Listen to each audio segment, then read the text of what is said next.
Ողջույն։ Ով է ընտրողը, ինչ որակներ ունի եւ ոնց է կողմնորոշվում։ Սահմանադրական դատանում շատ ուշագրավ քննարկում ծավալվեց հենց այս հարցի շուրջ։ Երբ ընտրության արդյունքները վիճարկող ուժերը ներկայացրին ընտրակեղծիքների, վարչական ռեսուրսի չարաշահման, ընտրողներին ահաբեկելու, ատելություն տարածելու, դրսից Փաշինյանին աջակցելու, ընտրակաշառքների եւ բազմաթիվ այլ փաստեր, Սահմանադրական դատարանի դատավոր Արթուր Վաղարշյանը հարց ուղղեց, թե ինչպես է Հայաստանի Հանրապետության քաղաքացին իր ընտրությունը կատարում։ Դատավորը տպավորություն էր ստացել, թե մեր ընտրողները զոմբիներ են, որոնց թոշակը կարող են բարձրացնել եւ գնան ընտրեն, կամ վախեցնելով ձայն տանեն։ Իր կարծիքն այն է, թվարկած բացասականը կարող է հակառակ էֆեկտ ունենալ։ Թեմային անդրադառնանք օրինակներով, այդ թվում իր դատավոր Վաղարշյանի։ Ով է ընտրողը եւ ինչ չափանիշներով է ընտրություն կատարում։ Մարդիկ իհարկե ունեն կրթական ցենզի, սոցիալական վիճակի, կենցաղի, գաղափարական եւ բազմաթիվ տարբերություններ եւ բազմաթիվ գործոններ կարող են ազդել ընտրություն կատարելու վրա, չափանիշները խիստ տարբեր են։ Իդեալական պայմաններում ընտրողը գնահատում է իր կենսամակարդակի, զբաղվածության, գնաճի բարելավումը։ Շատ երկրներում սա ամենաազդեցիկ գործոններից է։ Ընտրողների մի մասը ունի երկարամյա համակրանք որևէ կուսակցության հանդեպ, որին հավատարիմ է մնում։ Ընտրողների մի մասի համար կարևոր է առաջնորդի անձնական հատկանիշները, վճռականություն, փորձ, հատկապես ճգնաժամային կառավարման ունակություն։ Ընտրողների ավելի փոքր հատված քվեարկում է նախընտրական ծրագրերում առաջարկվող կոնկրետ լուծումներով։ Հատկապես պատերազմ կամ լարվածություն ապրած երկրներում անվտանգությունն ու արտաքին քաղաքականությունը դառնում է գլխավոր չափանիշ ընտրություն կատարելու, եւ նրան, ով խարխլել է անվտանգությունը, չեն ընտրում։ Եվ առաջնային չափանիշ է դառնում, թե որ ուժն է ի վիճակի ապահովել պետության սահմանների պաշտպանությունը, զինված ուժերի արդիականացումը, վարել ճիշտ դիվանագիտություն արտաքին գործընկերների հետ։ Այլ չափանիշներ էլ կան, իհարկե, կոռուպցիայի եւ արդարադատության ընկալում, արժեքներ ու ինքնություն եւ այլն։ Մեզ մոտ եւս սա գործել է, բայց ընտրություններն անցել են անհավասար պայմաններում, եղել են շատ ընտրակեղծիքներ, ընտրակաշառք, ահաբեկումներ, դրսի ազդեցություն, վարչական ռեսուրս եւ այլն, բայց դրանով հանդերձ իշխանությունը չի հաղթել եւ սկսել է տոտալ կեղծիքները, ընդհուպ գողացել են խորհրդարան անցած ուժի ձայները։ Մեզ մոտ իշխանությունը գործել է խաղի այլ կանոններով։ Այն ընտրողը, որ պետք է իմ հիշատակած չափանիշներով շարժվեր, նրան իշխանությունը սպառնացել է գլուխը ջարդել, բիզնես խլել, իսկ իրավապահ համակարգը գործ չի հարուցել։ Քաղաքացին տեսել է, որ իր մի կոպիտ բառի համար կալանավորում են իրեն, բայց Նիկոլը, որ գլուխ ջարդելու մասին է խոսում, բան չեն անում։ Եվ ինչ վարք կդրսևորի այդ ընտրողը ըստ դատավոր Վաղարշյանի։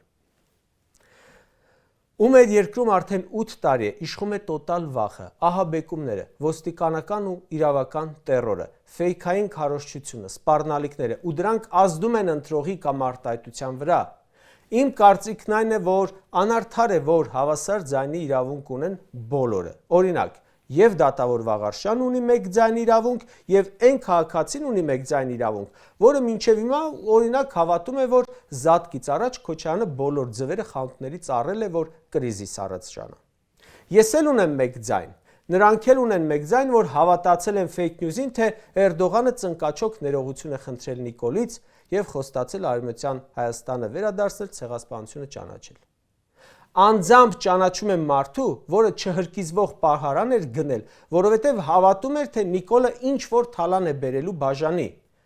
Դա էլ ունի մեկ ձայն, ու նա էլ ունի մեկ ձայն, որ 2018-ից ասում էր Նիկոլը խաբեբայ է։ Այո, ընտրողը մանիպուլյացիաներից պաշտպանված չէ, հատկապես պաշտպանված չէ իշխանության մանիպուլյացիաներից, ու իրավական համակարգը այստեղ իշխանության պաշտպանն է, ոչ թե ընտրողի։ 8 տարում 3 պատերազմ, 5000 զոհ, բռնագաղթ տեսած ընտրողը, որին նաև ամեն օր պատերազմով սպառնում են, բանտերն են լցնում, բիզնեսներ են խլում, կեղծ ձայնագրություններ են տարածում ու քրգործեր հարուցում, ձայները գողանում են, շատ անպաշտպան է։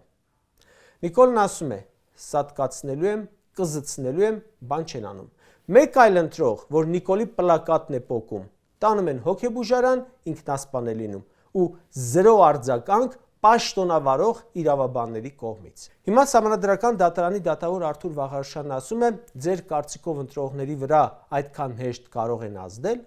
այդ դատավորը այդ հարցը կարող էր տալ, եթե ընտրվելու եւ ընտրելու պայմանները հավասար լինեին։ Նիկոլական ընտրվողներին ու ընտրողներին կարելի էր ամեն ինչ, ընդդիմադիր ընտրվողներին ու ընտրողներին սպառնալիքներ։ Օրինակ, ուժեղ Հայաստանին ձայն տալու համար դասախոսին ազատել են աշխատանքից, դա էլ երեք իմացանք։ Թող դատավորն ասի, ընտրողը որքանով է պաշտպանված։ Իդեպ, նա վաղը պետք է վճիռ կայացնելիս հենց դա գնահատի նաև։ Փաշինյանը մեռավ սպառնալիքներ հնչեցնելով, բայց ոչ մի դատավոր ու ոչ մի կենտրոնական ընտրական հանձնաժողով նրան դուրս չթողեց ընտրարշավից։ Եվ ուրեմն մենք քննարկեցինք, թե ով է ընտրողը, բայց հիմա մեկ այլ կարևոր հարց կա. իսկ ով է դատավորը։ Համաձայն Սահմանադրական դատարանի անդամ Վաղարշյանի, միջին վիճակագրական ընտրողը պետք է ազդեցության տակ չընկնի, չվախենա, իսկ դատավորը։ Օրենքով ամենապաշտպանված Սահմանադրական դատարանի դատավորները վախեցան ձայն հանել, թե չվախեցան, երբ Նիկոլը իրենց անվանում էր վնգստացող, երբ շրջափակում էր դատարանների դռները, երբ ասում էր կա տենց մի դատավոր, որ իմ ասածը չանի։ Դուք ձեր դատավոր հալով ինչեր եք զոհաբերել մինչև անգամ մասնագիտական պրոֆեսիոնալիզմը, որ չհայտնվեք մարդամեկի թիրախում։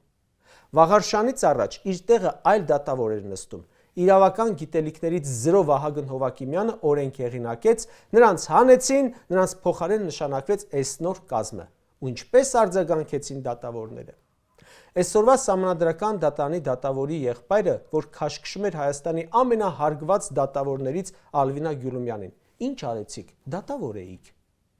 Սահմանադրական դատարանի դատավոր Արթուր Վաղարշյանն ասում է, զոմբիներ են ընտրողները, որ թոշակը բարձրացրին գնաց ընտրեց։ Հիմա հարց. Եթե կարծում եք, որ ապրիլի 1-ից թոշակը 10,000 դրամով բարձրացնելը չի ազդել քաղաքացու կամ արտահայտության վրա, իսկ որ հունիսի 1-ից ձեր Սահմանադրական դատարանի դատավորների թավելավճարը աշխատավարձի 35%-ի չափով բարձրացրել են, դա կազդի Սահմանադրական դատարանի դատավորների այս որոշման վրա, ինչպես որ ընտրություններից 2 ամիս առաջ թոշակառուները 10,000 դրամով բարձր թոշակ են ստացել, այնպես էլ Սահմանադրական դատարան դիմումի քննումից 25 օր առաջ դատավորները բավական բարձր ավելավճար են ստացել, նույն կեղծիքներով ընտրված իշխանության կողմից։ Հիմա դա չի ազդելու վաղը իրենց որոշման վրա։ Կուզենայի, որ այդպես լիներ։ Այնպես որ դարձյալ կրկնում եմ, իսկ ովքեր են դատավորները։ Եթե Նիկոլը այսքան բան մեր երկրի գլխին բերելուց հետո ազատության մեջ է, ուրեմն ովքեր են դատավորները։ Գիտեք, մի քանի օր առաջ Սահմանադրական դատարանի դատավորները ընտրողներ էին ու պետք է ընտրեին ակնհայտ կողմնակալ Սեդա Սաֆարյանը մասնակցի ընտրության արդյունքների անվավեր ճանաչելու դիմումների քննությանը, թե չմասնակցի։ ՍԴ դատավորները այդ հասարակ քննությունը պռավալ են տվել, որովհետև երևի իշխանությանը պետք էր, որ Սեդա Սաֆարյանը մնա։ Հիմա Արթուր Վաղարշյանին հարց տամ, ինքը որպես ընտրող ինչով առաջնորդվեց։ Նրանք, որ վճռականություն չեն ունեցել Սահմանադրական դատարանի լեգիտիմ կազմ ձևավորելու, ինչ են պահանջում ընտրողից։ Իրենց չափանիշը ո՞րն է։ Նա այդ դատավորը ընտրող է լինելու նաև 3 օրից, երբ պետք է իր քվեարկությամբ վճիռ կայացնի ու տեսնեմ ինքը կունենա նույն խիզախությունը, որը պահանջում է շարքային ընտրողից։ Հիմա ես այսքանից հետո պատմեմ սովորական խեղճացած մարդու վախերի մասին, երբ ամենապաշտպանված Սահմանադրական դատարանի դատավորները իրենք են վախերի մեջ։ Կուզենայի, որ Հայաստանի ընտրողը լիներ այնպիսին, որի վրա չկարողանայի ներգործություն ունենալ, բայց որպեսզի ընտրողը ոչնչից չվախենա, պետք է ախր դատավորն էլ դատավոր լինի, իրավապահն էլ իրավապահ լինի, պետք է տեսնի, որ ինքը պաշտպանված է անգամ իշխանության գրոհներից։ Կարճ ասած, Հայաստանի Հանրապետության ընտրողը լինելով այսքան ահաբեկված, ճնշված, սպառնալիքի տակ, ֆեյքային ինֆորմացիոն գրոհների տակ, աշխատանքը, բիզնեսը կորցնելու վախի տակ գնացել մերժել է իշխանությանը։ Այդ ընտրողի ձայները գողացել եմ 60,000-ը ուղիղ եթերի տակ, մնացածը էկրաններից հեռու, ու չգիտեմ քանի 100,000-ն են գողացել այդպես։ Ու հիմա Սահմանադրական դատարանի դատավորները պետք է որոշեն. քաղաքացու ձայն գողանալը ճիշտ է, թե սխալ։ Այդքան կեղծիքները լավ են, թե վատ են։ Մենք իմացանք, ովքեր են ընտրողները։ 4 օրից էլ կիմանանք, թե ովքեր են դատավորները։